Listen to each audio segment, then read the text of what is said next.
everyone to please stand. Let us begin our day with gratitude and faith. Faith, kindly lead our prayer. Let us pray. Lord, first of all, we are praying. Thank you for all the blessings that you have given to us. Thank you for your protection and guidance. Lord, we ask for your forgiveness. Lord, please continue to bless us and continue to guide us and protect us. This is all we pray in Jesus' name. Amen. Alright, before you take your seats, please pick up the pieces of trash around your chairs or under your chairs and arrange your chairs properly. If you're done, you may now take your seats. Alright, Miss Secretary, do we have any absentees today? We have no absences today. Wow, that's what I love to hear. A complete class means a productive day ahead. So now may I ask, how are you feeling today? Wow, I'm so grateful to hear that. Just always remember, class, every day is another day, a new day to for growth. And just always remember that today is another day. So let's make this class a bright part of your day. Is that okay? Is that clear to everyone? Alright, now let us recall our last lesson. What was our lesson all about? It's all about anyone? Sa?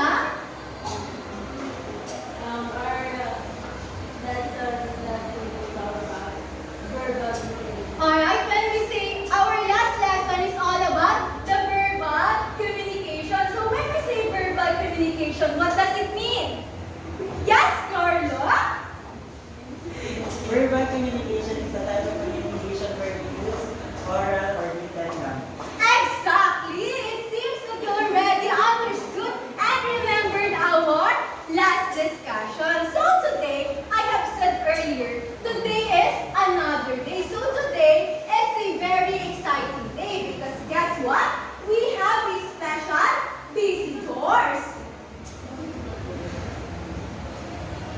Did you notice anything around here? Did you hear that, son? Alright. I know that you already know who is our visitor today.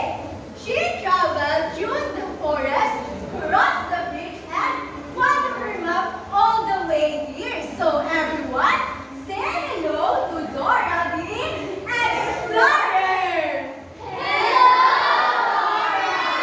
Alright, so Dora is here with us to learn and go on adventure with us.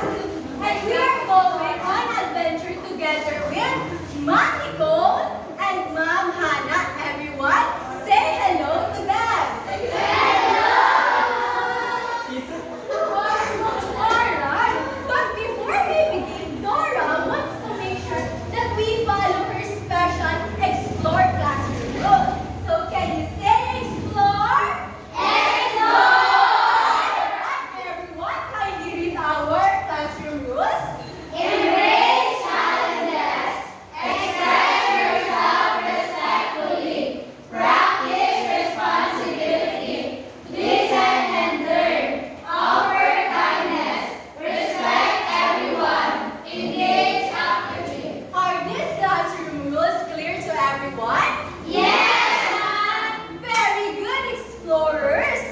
If we follow these classroom rules, we are just like exploring one, learning, and that today's adventure will be fun, exciting, and successful. So are you ready to go adventure with Dora?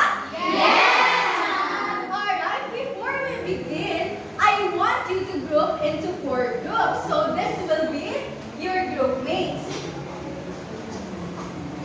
Okay, so this will be your group mates. Before you proceed, this will be the group 1. Listen class, group 1, group 2, group 3, and group 4.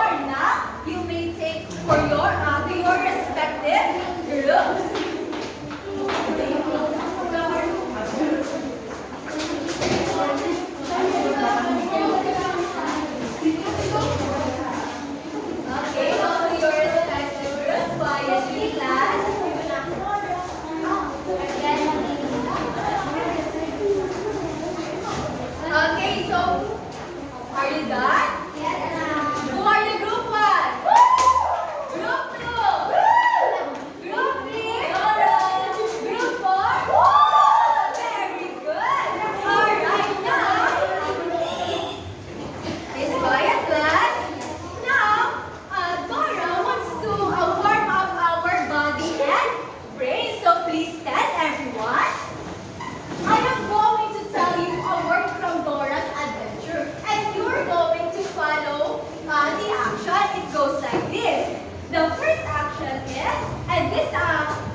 Okay, so the first action will be forest. So when I say forest, you're just going to wiggle your arms like a tortoise. So when I say forest, you will do the action. Forest. Alright, so next action is bridge. When I say the word bridge, you are going to march in a place like Dora crossing in a long bridge. When I say forest, bridge. Alright, the next one is the map. When I say the word map, you are going to turn around in a slow circle like the map showing a direction. When I say map, alright, forest, bridge, and the last one is swiper. Do you know who is swiper? Yes. When I say swiper, you don't move, just freeze. Okay, let's try it. Forest, bridge, map, swiper. Alright, so let's try it faster like a real explorers. Are you ready? Yes! Swiper, bridge, map, forest, forest, bridge, map,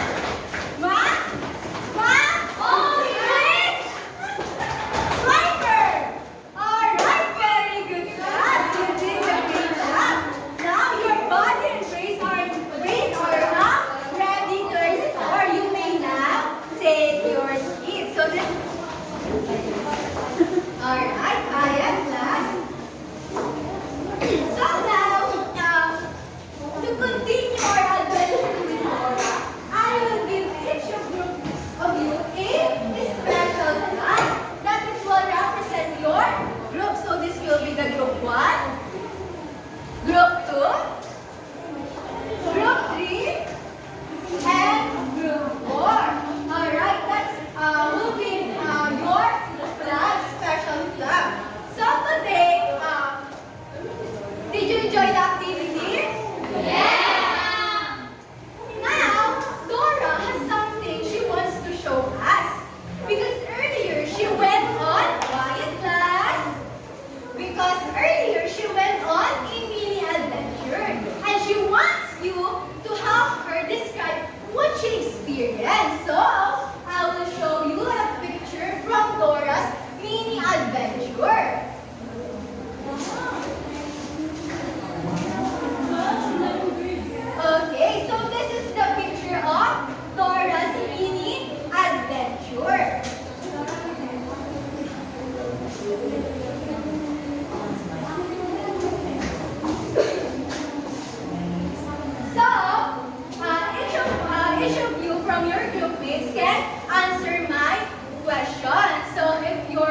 Just Very good. So what is the last type of imagery? Auditory imagery. So when we say auditory imagery, it is something to do with the sounds. Okay, so these are different devices such as onomatopoeia and alliteration can help to create sounds in writing. So we have here examples of words. We have buzzing, whispering, roaring, thundering, humming. Okay, Carlo, can you give me a sentence? You can choose one up here. I am scared whenever I hear roaring thunder. Well, very good. So we have also a sentence here. So whisper, echoing to the quiet field. So what does auditory imagery use here? Whispers. Very good. So by using descriptive words that appears with the senses, writers create a clear image to the story that can help us to imagine or